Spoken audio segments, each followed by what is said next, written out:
familiares que estão em casa, sejam bem-vindos.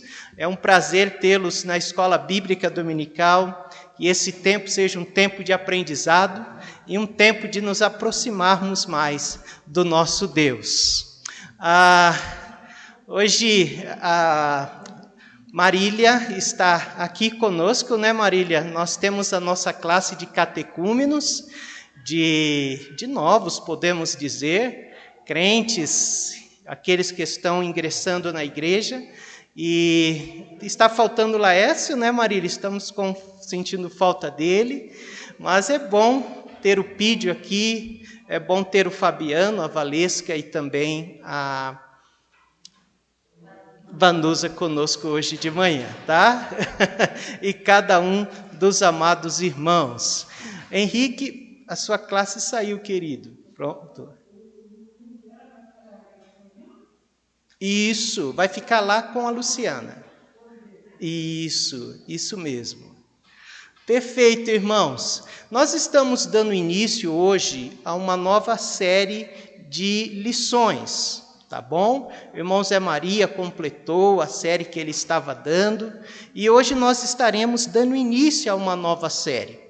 O nosso estudo vai ser baseado no livro de Esdras, tá bom? Lá no Velho Testamento, se os irmãos já quiserem pegarem as suas Bíblias, e para Esdras, tá bom? Nós iremos estudar este livro numa perspectiva de liderança, ou seja, nós estaremos analisando o livro de Esdras voltado para esta perspectiva, uma perspectiva de liderança. Por quê? Porque Neemias e Esdras, eles foram grandes líderes do povo de Deus. Grandes líderes do povo de Deus. E esses dois livros, em especial Esdras, né, que iremos estudar, tem muitas lições para nós nesta área de liderança. E eu estou falando aqui diante de líderes da igreja, líderes do seu lar, né? E temos aqui bons líderes aqui. E também estou falando diante de futuros líderes. Amém, irmãos? Futuros líderes da igreja. Homens e mulheres que estarão ingressando futuramente na liderança da igreja. Então é importante para nós aprendermos um pouco sobre liderança, baseado então neste livro de Esdras. Abra sua Bíblia comigo para Esdras, capítulo 7, verso 10. Esdras 7, 10.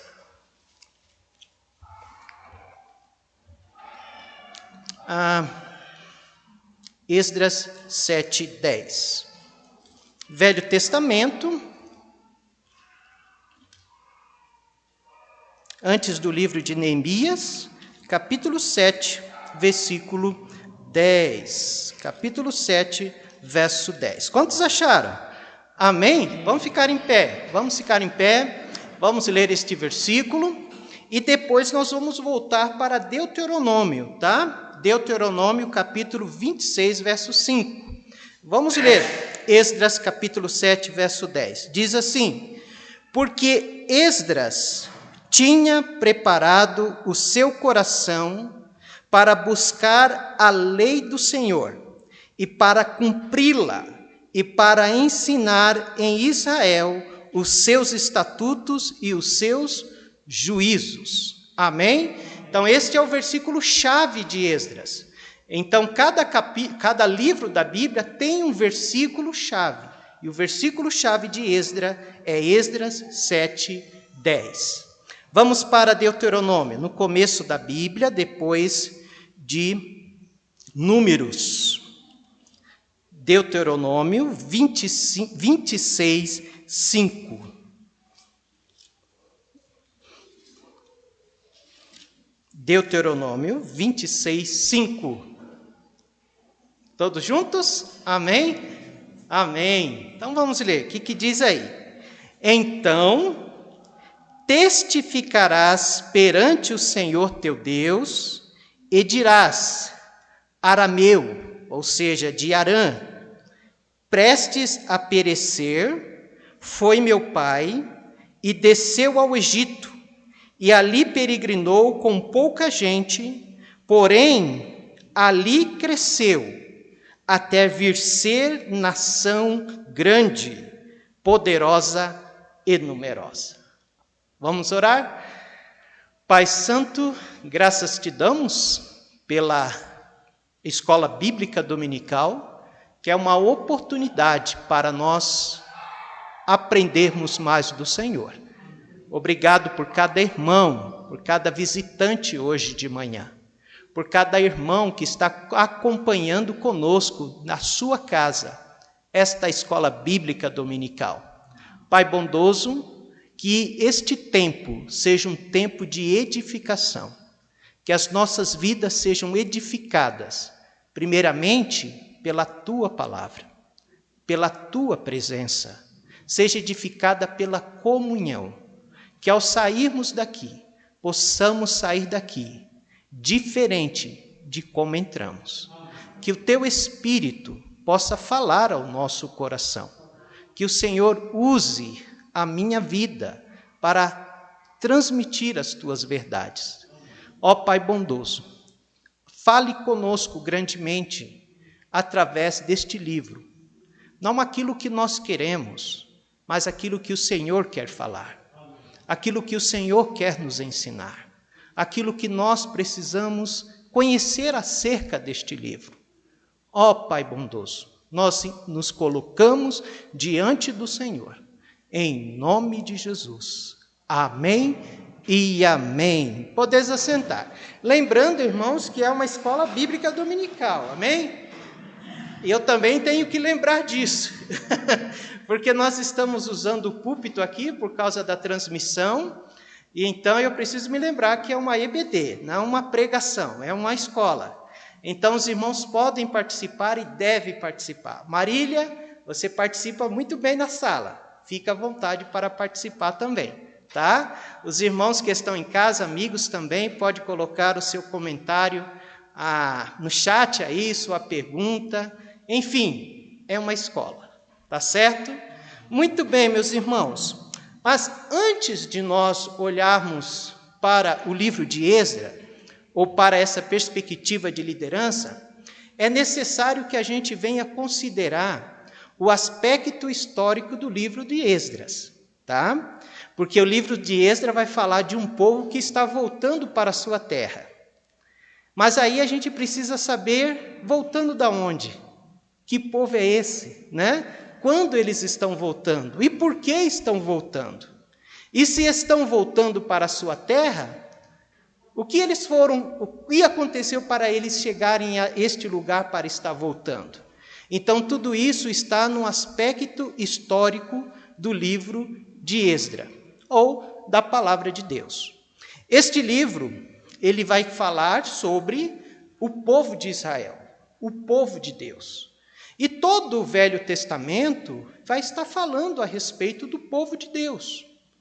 Então, nós precisamos saber a história do povo de Deus. Então, nós precisamos voltar alguns séculos atrás. Perfeito, meus irmãos?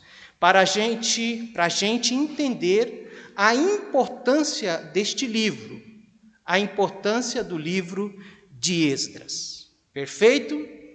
Vamos lá. Primeiramente, não vamos abrir, mas nossa mente vai voltar para o livro de Êxodo. Perfeito? O livro de Êxodo significa a saída ou a partida. E ali no livro de Êxodo, Israel se dá como um povo, quando eles, irmão Luiz, estão deixando o Egito. Eles entram lá no Egito, os irmãos lembram, com a família de Jacó, umas 70 pessoas. Estevão, na sua oração em Atos, vai dizer que é 75. Por que 70 ou 75? Porque quando Estevão ora, Estevão acrescenta José, Efraim e Manassés. E os filhos de Efraim e Manassés. Então, por isso que há 70 lá no Velho e, de repente, Estevão ora e diz que é 75. Então, é por causa disso. Mas esse povo entra, amados irmãos, ali no Egito, e entra como uma família e sai de lá como uma nação. Foi o texto que nós lemos em Deuteronômio, olha aí novamente. No meio do texto de Deuteronômio 26:5. Porém, ali cresceu, até vir ser nação grande, poderosa e numerosa. A palavra de Deus vai nos dizer que quando Israel sai do Egito, Lucas, ele sai com 600.000 homens com idade militar. 600.000 homens com idade militar, fora mulheres, fora criança. Estima-se que saiu do Egito daquela ocasião mais de 2 milhões de pessoas. É muita gente. Entra uma família e sai um povo, sai uma nação. Então, quando eles saem do Egito, eles começam como povo a formar uma cultura. E essa cultura estava, amados irmãos, em volta da lei. Porque eles saem do Egito e Deus vai caminhar eles para o Sinai. E ali Moisés vai dar para eles o quê? A lei. Para que servia a lei? A lei era para governar a vida moral do povo, para governar a vida social do povo e a vida religiosa do povo, Lucas. A lei que Deus deu para o povo era o que Deus queria que o povo cumprisse. Mas não somente isso, Vitor. A lei era também o meio ou a maneira como eles tinham de agradar a Deus, observando a lei. Perfeito? Só que a lei que Deus dá para o seu povo no Sinai era um caminho para viver, não um caminho para encontrar a vida. A lei era um caminho para viver e não um caminho para encontrar a vida. O que essa frase quer dizer? Quando eu digo que a lei era um caminho para viver e não um caminho para encontrar a vida, o que os irmãos entendem com ela? Alguém gostaria de falar? A lei era um caminho para viver e não um caminho para encontrar a vida. Bem rapidinho, vamos lá, vamos ver. Eles tinham que seguir o caminho que encontravam em Isso, perfeito. Era um caminho para viver, não um caminho para encontrar a vida. Sim, Sidney. Hã? É uma referência de como eles deveriam viver. Irmão José, pode falar, irmã Lourdes. Preparando para a chegada de Cristo, irmão. A vida, na verdade, já existia. Então, a lei era para preservar a vida, não para encontrar a vida que já existia. Ok. Ok. Era um caminho para viver, ou seja, era um caminho aonde eles deveriam conduzir as suas vidas. Não um caminho para encontrar a vida, está dizendo a respeito da vida eterna. A lei nunca foi para salvar o homem. Então, a lei era um caminho para eles viver, não um caminho para encontrar a vida eterna, porque a lei não salva. Então, existem muitas coisas que que é um caminho para viver, mas é um caminho para encontrar a vida? Não. As obras é um caminho que nós podemos viver, mas não é um caminho para encontrar a vida. Ok? Então, dali, depois de 40 anos, eles saem do monte ali, Sinai, eles então invadem a terra de Canaã. Não invadem? Através de quem? Vamos lá?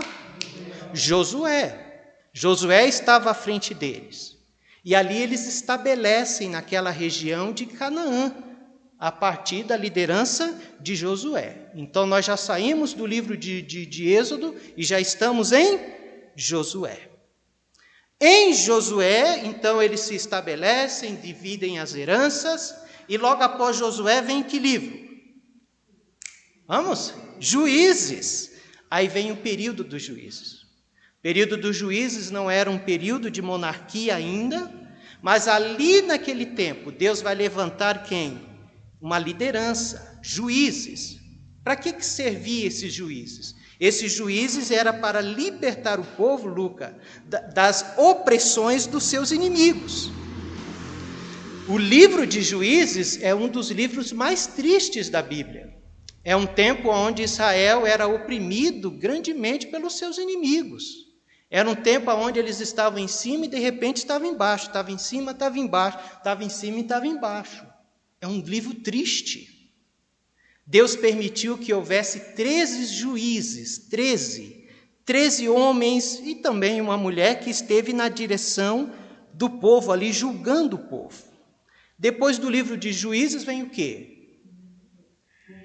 Que livro? Juízes? Ruth! Vem Ruth. Precisamos lembrar que Ruth era no tempo dos juízes. O que aconteceu na vida de Ruth, a história de Ruth, está dentro do livro de Juízes. Qual é o fato mais importante da razão de haver o livro de Ruth? Por que aquele livro com apenas 4 capítulos, que conta a história de um povo, né, de uma família que vai para Moabe, e tem uma moabita, que é Ruth. Qual é a razão principal de Deus ter inspirado alguém para escrever o livro de Ruth?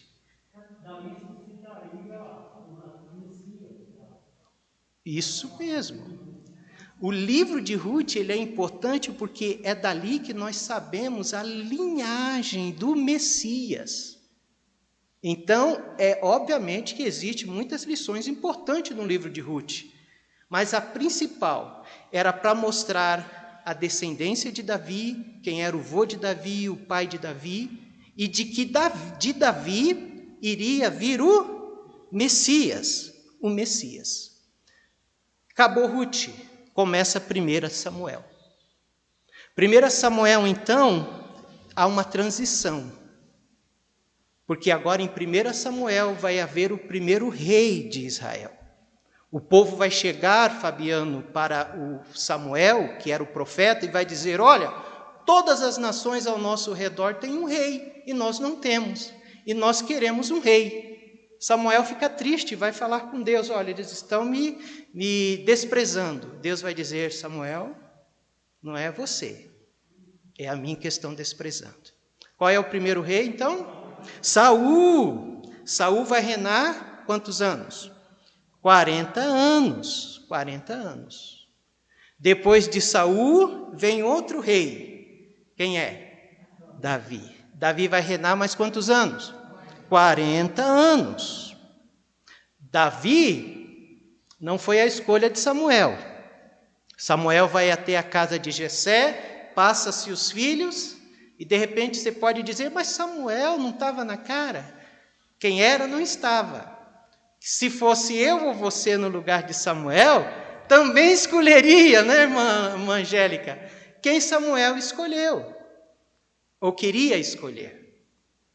Por quê? Deus vai repreender Samuel, porque o homem olha para aquilo que está aparente, e Deus olha para o coração. Aqui nós aprendemos uma grande lição. Alguém já disse que a primeira impressão é a que fica, mas a primeira impressão sempre é incompleta. Aprenda isso. A primeira impressão não é o que fica. A primeira impressão ela é incompleta. Você olha para uma pessoa, aquilo que você está vendo é incompleto, porque você não conhece aquela pessoa. Você não sabe o que tem dentro do seu coração. Samuel olhou para os outros filhos de Jessé e falou, esses homens, mas ele olhou, mas não via o coração. E Deus via o coração deles. E o mais preparado ali realmente era Davi. Davi estabelece, ele sobe no trono. Estamos caminhando, amém? Davi sobe no trono. E ele vai estabelecer agora como rei coisas importantes da nação de Israel. Coisa que não tinha. Primeiramente, ele vai estabelecer uma capital. A capital vai ser Jerusalém. Ele vai centralizar o culto. Ele vai trazer a arca para Jerusalém. Ele centraliza o culto em Jerusalém. Ele vai organizar um exército. Ele vai estabelecer cidades ao redor de Jerusalém. Vai ter um governo local. Ele vai unir as tribos de Israel. Olha a importância de Davi na vida do povo de Israel. Davi passa. Quantos anos Davi reinou? Então, quanto tempo foi de reino unido?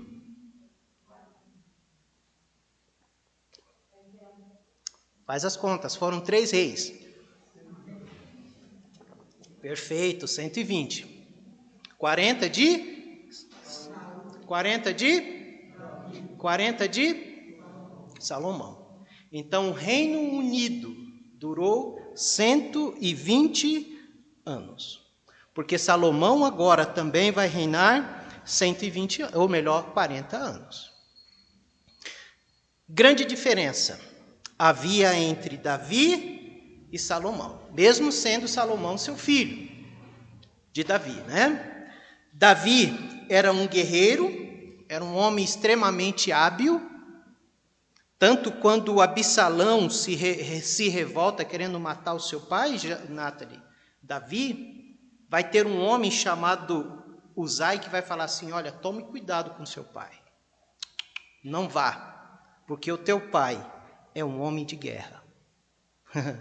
Teu pai é um homem valoroso. Ele é um excelente guerreiro.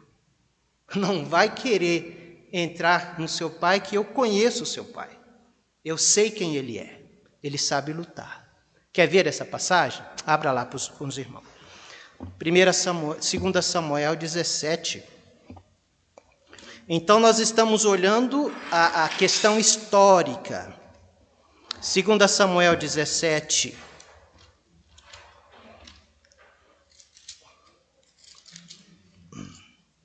versículo 1. 2 Samuel 17, versículo 8. Achastes? 17, 8, me perdoe. Que diz aí, e disse mais Uzai, bem conheces tu, teu pai, viu, Absalão, e a seus homens que são valorosos, e que estão com o espírito amargurado, como a ursa no campo, roubada dos cachorros. E também teu pai, olha só o conselho, é homem de guerra, e não passará a noite com o povo. Davi era um homem estrategista. Você sabe quem é seu pai. Não vá. Então Absalão monta aí e vai um grande exército para perseguir Davi, o seu pai. Então, quais eram a diferença entre Salomão e Davi? Nós vemos que Salomão ele foi criado com uma boa educação. Quando ele nasce, Davi já era rei. Ele é filho de Betseba, né? Davi era apenas um camponês de ovelha. Salomão, ele foi criado na corte. Ele era um homem, amados irmãos, que colecionava provérbios. Era um botânico, não era isso? Ele não era homem de batalhas, enquanto Davi era um homem de batalhas. Como Salomão governou então? Salomão ele vai governar por meios de aliança. Então ele vai fazendo alianças com as nações, não é isso? E aí ele vai expandindo o seu reino por meio dessas alianças que ele fazia. As alianças daquele tempo, eu creio que hoje também, era por meio de coisas visuais, de algo visual. Então havia ali um contrato, mas essa aliança tinha que envolver alguma coisa. E normalmente envolvia o casamento. Nós vamos fazer uma aliança. Então eu vou dar a minha filha como noiva para você. E aí Salomão então trazia aquela moça como aliança que ele havia feito com aquele rei, o rei daquela nação. Perfeito?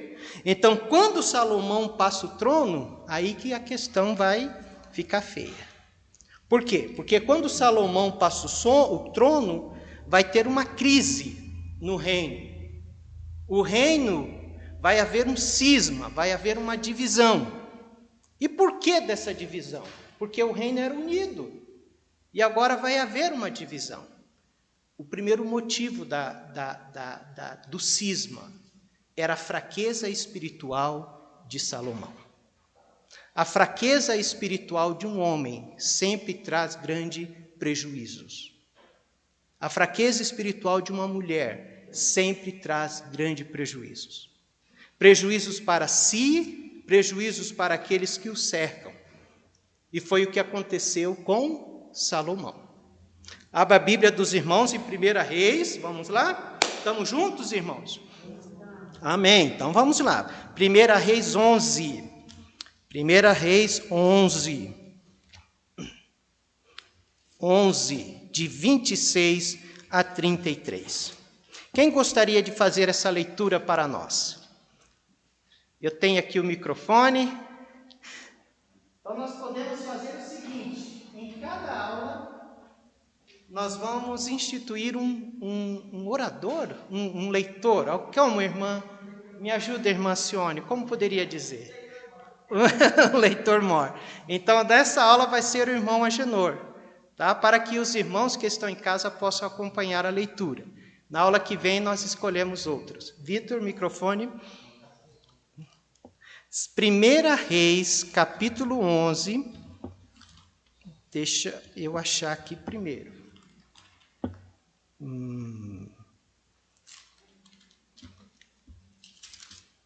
De 26 a 33. Ok. Vocês querem pilha?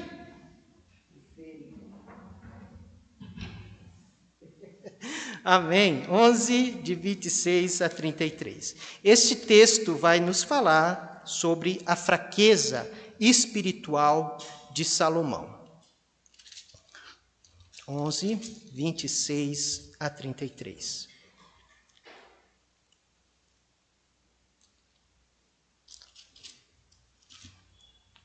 Aumenta, Vitor.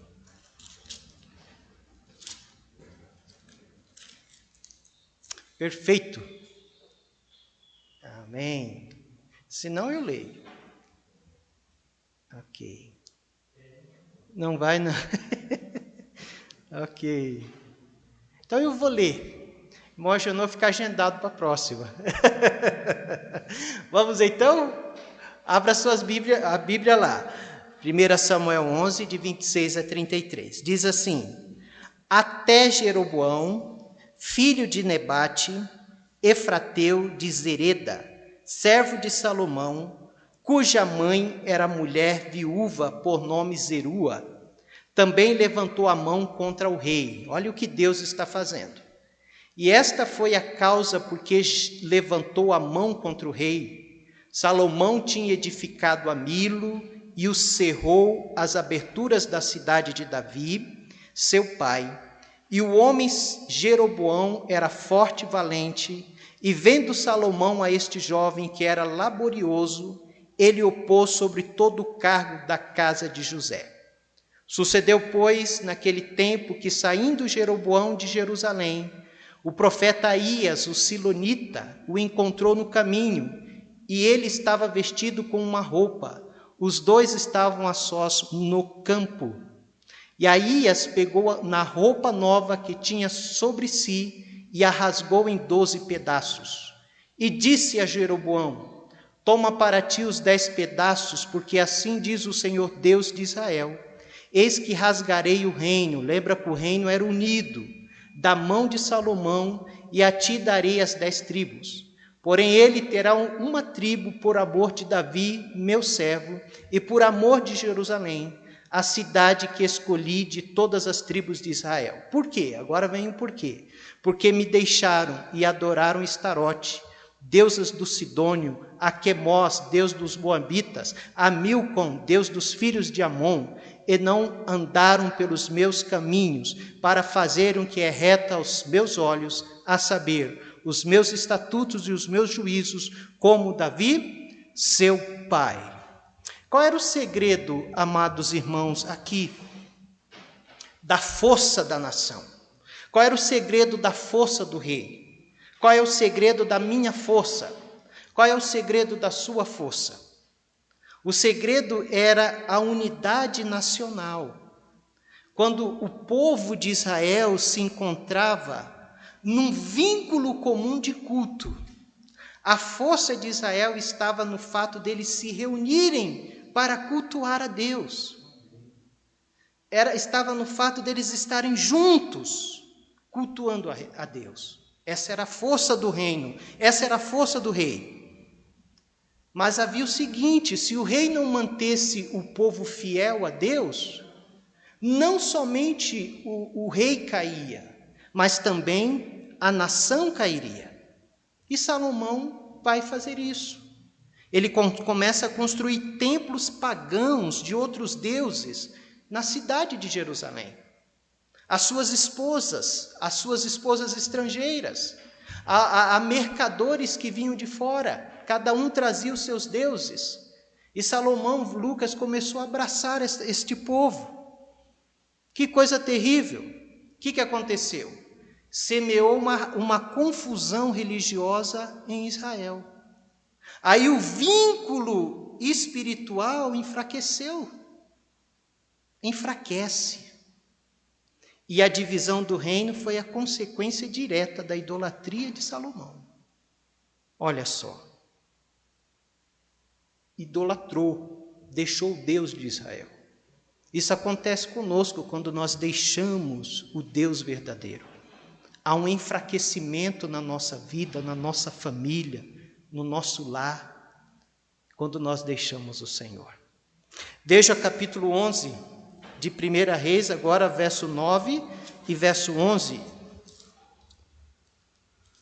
1 Reis 11, 9 e 11. O que diz aí? Estamos juntos? Versículo 9. Pelo que o Senhor se indignou contra Salomão, portanto desviara o seu coração do Senhor, Deus de Israel, o qual 2 vezes lhe aparecera. E acerca deste assunto lhe tinha dado ordem que não seguisse a outros deuses, porém não guardou o que o Senhor lhe ordenara.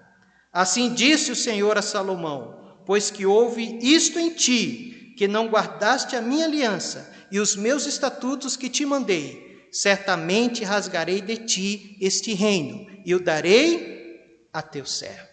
Então veja a consequência terrível, devido à idolatria de Salomão. Mas havia outros motivos também. Um outro motivo pelo qual o Senhor rasga o reino também era devido à política de Salomão, a política desse homem. Logo quando ele morre, o que vai acontecer? Salomão morre, Vitor. Os anciãos de Israel, os senhores, convocam uma reunião em Siquém e convocam uma reunião com o filho de Salomão. Quem é? Que vai assumir, que vai substituir Salomão? Roboão, né? Convocam uma reunião com ele. Por que eles convocam essa reunião? Eles querem impor uma condição ao rei, antes de coroá-lo. Antes de coroar você, Roboão, nós queremos te dizer algo. Nós queremos que você venha retificar as injustiças do seu pai. Porque o seu pai colocou sobre nós duras cargas. E ainda, o seu pai colocou sobre nós duros impostos. Nós iremos coroar você, mas você tem que retificar estas coisas. 2 Reis, vamos lá? 1 Reis, versículo 12. Veja o que acontece. De 1 a 4, não é isso? Leiamos. E foi Roboão para Siquém, porque todo Israel se reunia em Siquém para fazê-lo rei. Versículo 2, 12. Sucedeu que Jeroboão, filho de Nebate, achou-se ainda no Egito, para que onde fugira de diante do rei Salomão, e Jeroboão habitava no Egito. E mandaram chamá-lo. Veio, pois, Jeroboão a toda a congregação de Israel e falaram a Roboão, dizendo, olha só o que eles vão falar. Teu pai agravou o nosso jugo. Agora, pois, alivia tu a dura servidão de teu pai e o pesado jugo que nos impôs, e nós te serviremos. Nós vamos te servir. Mas você tem que aliviar o jugo. Alivia este jugo. Vamos olhar um pouco para o império de Salomão, né? Salomão, o que ele fez, irmãos? Salomão, ele monta uma grande nobreza. Ele tinha muitos servos, ele tinha exércitos. E uma nobreza, ela vive de quê? Uma cidade como Borda da Mata, ela vive de quê? Impostos. Impostos. Salomão tinha uma grande nobreza, mas ele tinha sobre o seu povo cargas pesadas de impostos. Um grande estado, grandes impostos.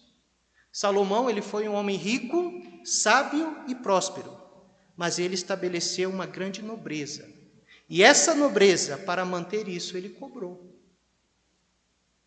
Vai ter imposto. E havia só 2 tribos que eram tribos da realeza.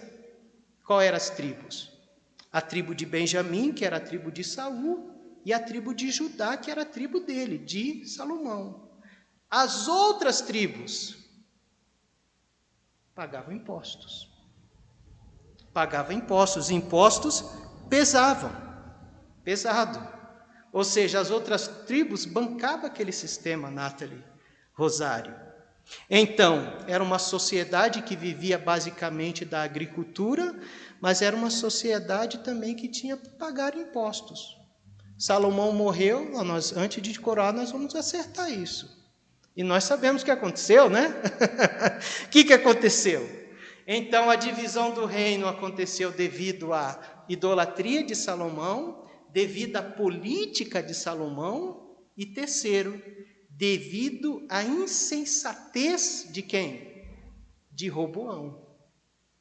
De Roboão. Roboão vai ser insensato. Note que até aqui nós já temos aprendido muitas coisas sobre liderança aqui, né? Muitas coisas que nós poderíamos aplicar sobre liderança. Agora vai haver a insensatez de Roboão. Por quê? Roboão pede para aqueles homens dar um tempo, vocês conhecem a história, não precisa, mas vamos ler, porque nós temos, volta a sua Bíblia para 1 Reis 12, de 5 em diante. Estamos juntos, irmãos? Marília, está junto conosco, está acompanhando? Amém. Então, Roboão, Marília, é filho de Salomão e agora ele vai ser coroado. E ele pede-se para que se alivie os impostos. E ele, a partir do versículo 5, vai tomar uma atitude. E disse-lhe ele, ide-vos até o 3º dia, então voltai a mim, e o povo se foi. Palavra de Roboão. E teve o rei Roboão conselho com os anciãos que estiveram na presença de Salomão, seu pai, quando este ainda vivia, dizendo, como aconselhai vós que se responda a este povo? Ele foi para os homens sérios, e eles lhe falaram, dizendo, se hoje fores servo deste povo e o servires, e respondendo-lhe, lhe falares boas palavras, todos os dias serão teus servos. Você vai ganhar o coração deles. Porém, ele deixou o conselho que os anciãos lhe tinham dado, e teve conselho com os jovens. Quem eram esses jovens, amados irmãos? Esses jovens eram meninos que haviam crescido com ele na corte. Povo, homens, jovens que não tinham cheiro de gente, que não gostava, que não se envolvia com o povo. Eu estava lendo um comentário e alguém disse que esse era um parasita da corte, que não entendia de nada, tinha crescido na vida boa como Roboão, filho de Salomão. O que esse Roboão vai entender do povo? E agora esse menino assume o reinado, e ele tem uma influência com esses jovens, ele deixa os jovens, deixa o Senhor e vai aconselhar com esses rapazes que não têm experiência nenhuma, né? Veja o que esses rapazes vão dizer, versículo 10. E os jovens que haviam crescido com ele, olha só, lhe falaram, dizendo: assim dirás a este povo que te falou: teu pai fez pesadíssimo o nosso jugo, mas tu o alivia de sobre nós. Assim lhe falarás: meu dedo mínimo é mais grosso do que os lombos de meu pai. Assim que se o meu pai vos carregou em um jugo pesado, ainda eu aumentarei o vosso jugo. Meus pais vos castigou com açoites, porém eu vos castigarei com escorpiões. Veio, pois, Jeroboão a todo o povo ao terceiro dia, Roboão, como o rei havia ordenado, dizendo: voltai-me a mim ao terceiro dia. E o rei respondeu ao povo duramente, porque deixara o conselho que os anciões lhe haviam dado. Vamos parar aí, vamos ler o verso 16. Vendo, pois, todo Israel que o rei não lhe dava ouvidos, tornou-lhe o povo responder, dizendo: que parte temos nós com Davi? Que há para nós herança no filho de Jessé? As tuas tendas, ó Israel, provê agora a tua casa, ó Davi. Então Israel se foi às suas tendas. No tocante, porém, os filhos de Israel, que habitavam na cidade de Judá, também sobre eles reinou Roboão. Olha o que vai acontecer aqui. Então o rei Roboão enviou Adorão, coitado de Adorão. Você queria ser Adorão? Cobrador de impostos? Que estava sobre os tributos? E todo Israel o apedrejou, e ele morreu. Mas o rei Roboão se animou a subir ao carro para fugir para Jerusalém. Quer pegar o lugar de Roboão, de Adorão naquela época, né? Eu creio que ele ia com tanta alegria na época de Salomão cobrar o povo, né? E ele foi. Talvez ele não estava nem sabendo de nada. E o povo chegou: é você mesmo, cobrador de imposto.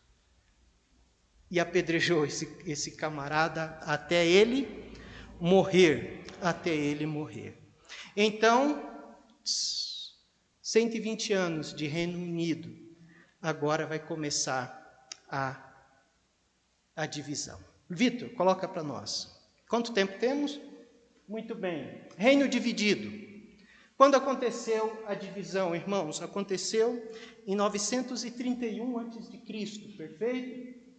Divisão do reino. Reino de Israel, norte. E reino do sul, reino Judá, sul. Perfeito? Vai haver esta divisão aí. Agora, quando há essa divisão do reino, cada um vai tomar o seu rumo. Cada um vai tomar o seu rumo. Cada um vai ter, assim, o seu governo e a sua preferência religiosa.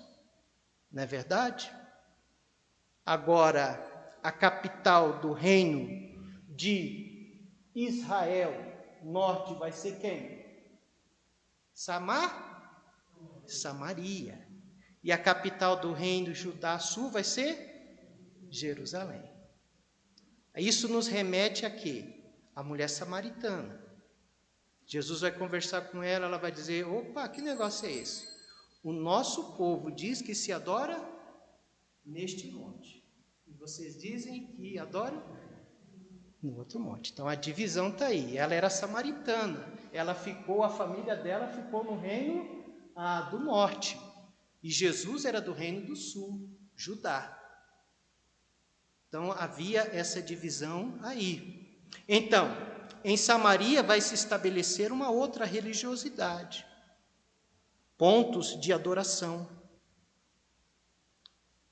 no reino do sul, Jerusalém. O que vai acontecer com este reino? Pula, Vitor. Em 722 depois de Cristo, Samaria vai ser tomada. Quem vai vir? Deus vai usar quem? Deus vai usar o exército assírio para tomar. Os assírios foi um povo cruel. Eles arrastavam mulheres e crianças, levando cativo para a Síria. Esse povo que foi deportado para a Síria, o reino do norte, eles nunca mais voltaram. O que aconteceu com eles? Este povo, Israel, eles com certeza se envolveram com o povo da terra, os assírios. Eles já eram idólatras, porque Jeroboão foi o rei que ficou com eles, levantou uma idolatria em Samaria, né? Então, eles nunca mais voltaram, nunca mais. Agora o Reino do Sul, passa Vitor, 586, Deus avisou Judá, falou, olha, os seus irmãos já foram, corrigem a vida de vocês, mas eles continuaram também desobedecendo a Deus. Mesmo Deus levantando profetas, Marília, Deus levantou profetas como Jeremias. Jeremias se levantou para falar isso, olha, corrige a vida de vocês. Mas eles não deram ouvido ao profeta Jeremias. Tanto que Deus vai dizer para Jeremias, Jeremias, você não casa e também não tenha filhos, porque esse povo vai sofrer, as mulheres vão sofrer, as crianças vão sofrer. Foi o único profeta onde Deus disse para não casar e não ter filhos.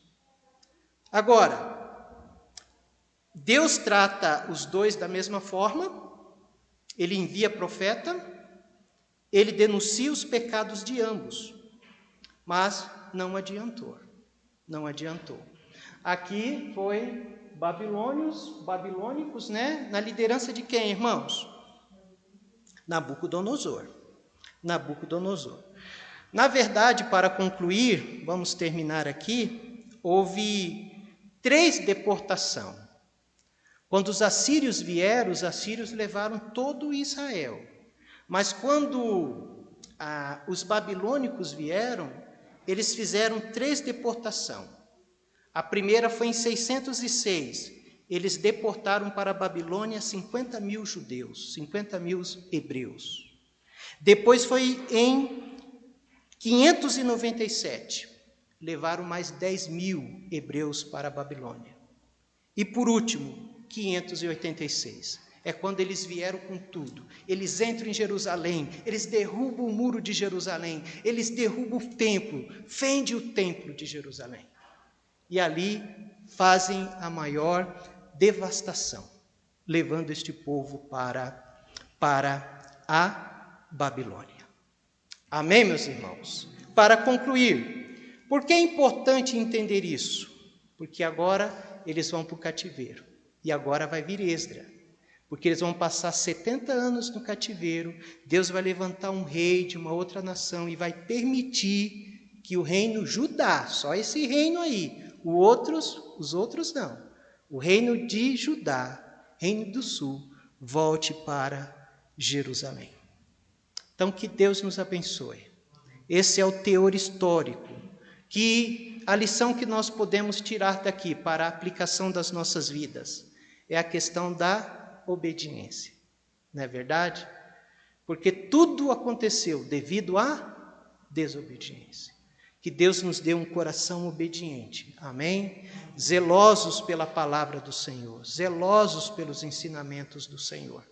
Porque mesmo vivendo na época da graça, há consequências quando nós decidimos dizer não aos ensinos e à palavra do Senhor.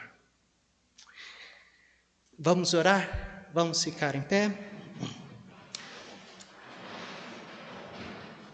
Pai soberano, te louvamos pela manhã, por este ensino, aonde caminhamos, demos uma passada na história do teu povo Israel. E a lição que tiramos hoje de manhã é de que nós precisamos ser obedientes ao Senhor. Pai, dê a cada um de nós um coração que tema o Senhor. Coloque temor no nosso coração. Segundo, nos faça servos obedientes, zelosos da tua palavra, dos teus ensinos. Porque nós queremos ver a bênção do Senhor nas nossas vidas, queremos ver as bênçãos do Senhor na nossa família. E a bênção do Senhor é condicional a nossa obediência ao Senhor. Ó Deus, livra de nós um coração rebelde. Livra de nós um coração que se levanta contra o Senhor. Ó Pai, abençoa cada irmão aqui, cada visitante hoje de manhã. Que a Tua palavra possa ter penetrado em cada coração. E que possamos sair daqui decididos a servir o Senhor com todo o nosso coração. Assim nos ajuda a viver desta forma, Pai. E assim oramos, em nome de Jesus. Amém.